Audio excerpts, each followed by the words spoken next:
Bonjour et bienvenue dans Redéfinir. Pour cette nouvelle édition, nous sommes en train de revisiter ce concept onction. Onction. Vous êtes familier maintenant avec votre émission Redéfinir et vous nous suivez à travers LBS Web Télévision. Merci pour vos commentaires, merci pour vos réactions et nous vous prions de nous garder en prière que cette initiative aille de l'avant et qu'il bénisse un grand nombre de personnes. Alors, si vous êtes familier avec l'Église et que vous entendez très souvent ce mot onction, n'ayez pas peur. Ce mot n'est pas un mot très difficile.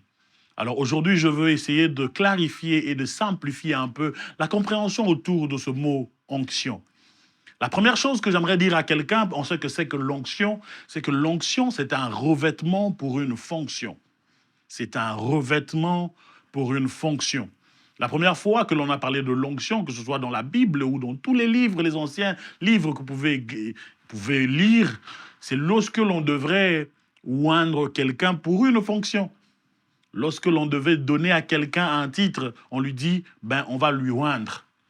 Et quand on voit le mot oindre, on voit l'huile dedans. C'est le fait de mettre l'huile sur la tête de quelqu'un. Le mot oindre, le mot onction, vient du mot huile, parce que l'on met l'huile sur la tête de quelqu'un. Dans Lévitique chapitre 8, nous pouvons voir là Moïse, sous l'instruction de l'Éternel, en train de oindre Aaron et ses fils, afin qu'ils soient des souverains sacrificateurs. Et nous voyons dans cela déjà comment la propriété de l'huile, comment la composition de l'huile, même dans Exode, on parle de la composition de l'huile qui devait être pure, qui devait être faite avec l'aloe, avec des matières vraiment naturelles, qui ne devaient pas avoir des engrais chimiques ou quoi que ce soit. Parce que cette huile-là symbolisait la consécration. À chaque fois que l'on mettait l'huile sur la tête de quelqu'un, c'était pour le consacrer à une fonction. Je répète encore, l'onction n'est rien d'autre qu'un revêtement pour une fonction. Mais ce revêtement-là te donne en même temps une aptitude spirituelle pour devenir opérationnel dans un aspect spécifique.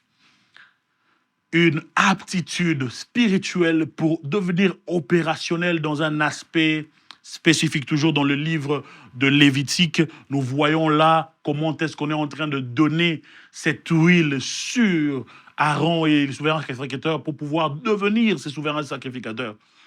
Pour cette charge-là, pour qu'ils puissent avoir cette aptitude-là, il n'y a que eux qui devaient faire des actions comme entrer dans le temple, offrir des sacrifices. Il n'y a que eux qui avaient cette charge-là. Alors, il fallait qu'ils puissent avoir aussi une huile, une consécration particulière. Et l'une des fois aussi que l'on parle des gens qui sont comme ça mis à part, c'est lorsque dans Exode chapitre 31, on parle de Betsalel et de cet homme qui a été rempli de l'Esprit de Dieu pour concevoir même ce que c'est que le tabernacle et tous les ustensiles. Il a été oint pour le faire. Il a été rempli du Saint-Esprit. Là, nous voyons déjà la similitude. À chaque fois que l'on parle de quelqu'un qui est rempli du Saint-Esprit, il y a la manifestation de l'onction. L'onction qui descend sur la personne. L'aptitude spirituelle qui permet d'être opérationnel dans un domaine spécifique. Alors, l'onction symbolise aussi le fait que quelqu'un a été mis à part. Nous sommes nombreux, mais nous décidons de mettre à part celui-ci. Vous vous souvenez très souvent de ce texte qui dit « Mettez-moi à part Paul et Barnabas ». Mais ça n'a pas commencé qu'avec eux. Ça a commencé dans l'Ancien Testament. À chaque fois qu'il fallait oindre un roi, on devait mettre l'huile sur sa tête. À chaque fois qu'il fallait oindre un souverain sacrificateur, oindre que ce soit même un prophète, ça prenait aussi de pouvoir avoir l'huile. L'onction ne dépend pas de l'instruction de la personne. L'onction ne dépend pas de la qualité de la personne. Avec Dieu, ça ne fonctionne pas toujours, je le dis bien, toujours avec la méritocratie.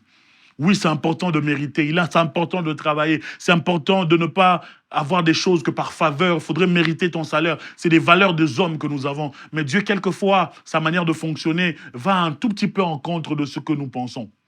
Dieu, deux fois, il impose sa grâce sur des gens. Et l'onction est l'exemple parfait. Parce que l'onction ne s'applique pas que sur des gens très bien adaptés. Oui, c'est une aptitude qui nous permet d'être opérationnels dans le domaine, mais je ne suis pas le meilleur dans ce domaine quand j'ai l'onction. Dieu ne me choisit pas parce que je suis le meilleur. Dieu ne met pas l'onction sur ta tête parce que tu es le meilleur. L'élément onction dépend du choix de Dieu. Et le choix de Dieu ne dépend que de lui, de sa volonté.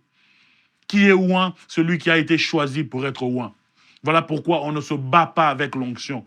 On ne combat pas l'onction. L'onction ne se méprise pas, l'onction s'honore. Celui qui essaye de combattre l'onction finit par être tué par celui qui a donné l'onction.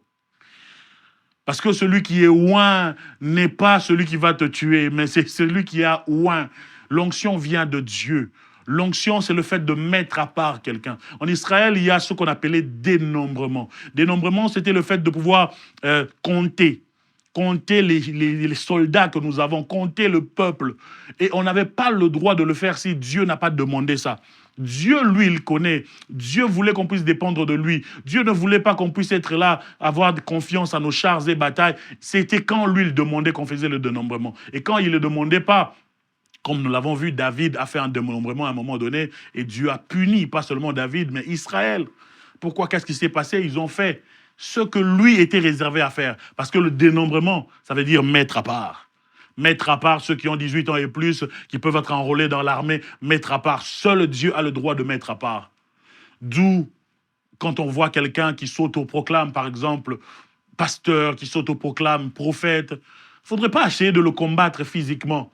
Parce que le maître déjà de l'œuvre ne permet jamais à ce que quelqu'un puisse se mettre à part tout seul. Si quelqu'un se met à part tout seul, il va se mordre les doigts et le maître de l'œuvre va finir par le montrer que voilà, on ne joue pas avec l'œuvre de Dieu. Nous connaissons un peu ce qui s'est passé avec les 7 fils de Sheba qui étaient en train de chasser les démons au nom du Dieu de Paul. Mais qu'est-ce qui se passe après? Ils ont été tabassés. L'onction ne fonctionne pas par méritocratie, mais l'onction donne un saut à quelqu'un. L'onction mérite notre respect. Et je vais conclure cette rubrique en disant, dans l'onction, ce que tu honores, tu l'attires. Et ce que tu déshonores, tu le repousses.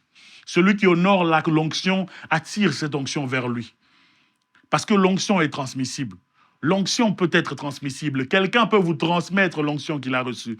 Ça sera peut-être un autre moment. Nous allons parler de tous ces échanges-là, de ces transactions spirituelles qui se passent. Mais pour aujourd'hui, il est important de comprendre que l'onction se respecte et l'onction s'honore. L'onction ne dépend pas de l'instruction. L'onction dépend du choix de Dieu. On reconnaît l'onction par l'aptitude de celui qui porte la grâce en lui. Nous sommes tous là, nous sommes tous frères, nous sommes tous là, mais c'est lui qui porte la charge. C'est lui qui a reçu l'onction. C'est lui qui est notre berger. C'est lui qui est notre pasteur. C'est lui qui est responsable de tel département. C'est lui qui a, il a cette fonction. Avec Dieu, toute fonction de leadership, c'est une fonction de gestion et ça prend une onction spécifique. Ça prend une grâce spécifique. On ne met pas quelqu'un dans une position de leadership pour rien. C'est parce qu'il a reçu la grâce pour cela. Alors, si vous savez reconnaître autour de vous, même si on n'est pas passé par un vote, vous savez reconnaître que quelqu'un au milieu de vous a une grâce spécifique. Honorez l'onction qu'il y a sur lui. Honorez l'onction qui se fait voir à travers la grâce. Alors, on est obligé d'honorer l'onction et de les respecter. L'onction qui honore, que l'on honore, on l'attire. Et l'inverse aussi, l'onction que l'on déshonore, on le repousse. J'aimerais dire à quelqu'un que la proximité et la familiarité avec l'onction tue l'onction. Toutes les fois que vous allez voir quelqu'un de oint dans votre famille, le Seigneur oindre votre frère, votre mari, votre femme, votre parent, ne cherchez pas beaucoup à demeurer familier, surtout en ce qui concerne les choses spirituelles. Parce que vous ne serez pas en mesure d'être béni par lui. Vous ne serez pas en mesure de recevoir ce que la personne a à vous donner. L'onction s'honore. Alors, toute familiarité tue l'onction. Combien de fois nous avons vu des gens qui ont dans leur église ou dans leur assemblée des personnes ointes, des personnes avec une grâce de guérison, mais eux, ils ont des maladies, ils ont des problèmes, ils n'ont pas su être guéris. Pourquoi? Parce qu'ils n'ont pas su être connectés avec l'onction de la personne, parce qu'ils n'ont pas su honorer et révérer cette onction. L'onction s'honore et il faut de la révérence. Pas à un homme, mais on sait que cet homme a reçu de la part du Seigneur. L'onction n'exclut pas le travail. Oui, tu peux avoir l'onction, mais il faut travailler afin que tu puisses fructifier l'œuvre de tes mains. Il faut travailler. Il y en a qui se posent sur leur laurier, ils se disent, j'ai reçu l'onction de Dieu, je n'ai plus rien à faire. C'est suicidaire que de se dire ça. Parce que celui qui travaille et ensuite qui a l'onction, il y a un grand résultat. Mais celui qui a l'onction et qui ne travaille pas risque de ne pas avoir de résultat du tout. Et je finis par dire qu'un oint doit connaître les principes et les lois spirituelles, car il porte en lui la nature spirituelle. Si tu as l'onction en toi, c'est que tu portes en toi ce dépôt spirituel. Et ce dépôt spirituel fonctionne avec des principes spirituels. Voilà un nom. Un oint doit lire la Bible. Un oint doit connaître l'intégralité des principes de Dieu. Un oint doit s'instruire dans les livres au-delà de la Bible. Il y a des personnes qui ont été illuminées par la parole, qui ont parlé des sujets spécifiques qui peuvent t'aider dans le domaine où l'Éternel t'a oint. Un ouin a besoin d'instruction. Un ouin a besoin de repères. Un ouin a besoin d'être au milieu des autres ouins. Un ouin a besoin de craindre le Seigneur. Car un ouin qui ne craint pas le Seigneur se retrouve comme nous avons vu Samson. On le creve les yeux, on le coupe les cheveux. Ce ouin qui a été ouin toute sa vie, pourquoi? Il était ouin pour délivrer le peuple. Maintenant là, il se retrouve à cause du péché, enchaîné et pas capable. Mais pourquoi ne pas finir en disant à quelqu'un que il ne faut jamais prétendre qu'un oint est mort tant que le Seigneur n'a pas retiré son souffle de vie. Car qu'est-ce qui se passe, c'est que même après des chutes, Dieu peut relever leur oint. Voilà pourquoi n'écrasez pas les oints. N'insultez pas les oints quand ils posent des choses mauvaises, quand ils font des actions négatives. Ne soyez pas ceux qui vont enterrer les oints avant que Dieu puisse tirer leur souffle. Car le Seigneur peut refaire pousser les cheveux de Samson. Car le Seigneur peut ramener son serviteur dans le champ. Car le Seigneur peut ressusciter son oint. Que Dieu vous bénisse.